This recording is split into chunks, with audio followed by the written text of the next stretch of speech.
LCPC, LCAC, Bausi, suportado sa kagamanan ng lalawigan. Ang mga personahe ng Regional Office ng DILG mipahigadyon ng isa kaadlaw na kalihok sa mga miyembro ng LCPC kon Local Council for the Protection and Children sa ng LCAC kon Local Committee on Anti-Trafficking and Violence Against Women kon Bausi ning probinsya ng Surigao del Norte diin tag-validate ang ilang functionality kon uno ka-aktibo ang council sa nan committee dili lamang sa listahan diha sa papel kon dili kung uno isab sila kaaktibo sa mandato rason na kolektahon ang ilang mga report gikan sa PNP, Provincial DILG, PSWDO sa nan iban pa ng mga personahe na membro sa ini na grupo.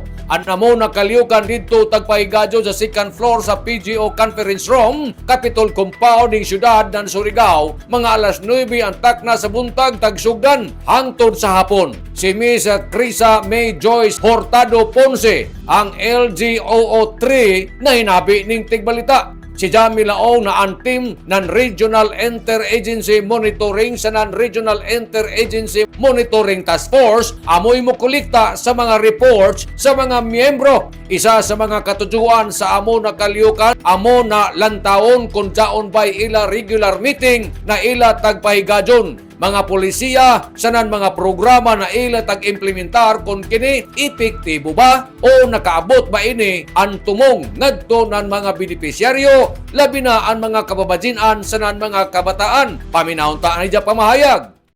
If maayo ato ang mga reporting diri sir, ato ang mga activities ug ato ang mga policies nga gibuhat, maka-receive ta og kaning ilahang ginatawag nga functionality rating for LCPC, ideal ang tawag, and for LCAT Bausi, highly functional. So ihatag na nga award sa ato if maayo ang performance. Gani laong ni Miss Crisa May Joyce Hurtado Ponce, dako nila napasalamat ngadto kan Governor Lyndon Barbers tungod sa iya dako na suporta sa ini na programa.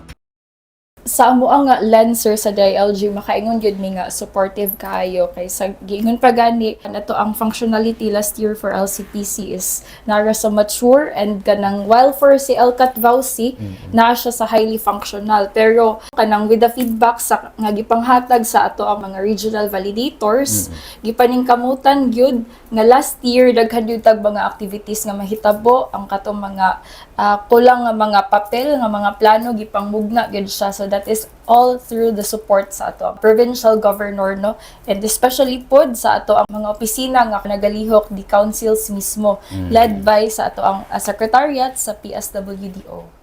Nanukad gikan diri sa Kapitolyo, ini si Marixie Nurse Marconsim Vlogs, Mario Conales, simulan mula ang salamat, marajaw na adlaw natong tanan.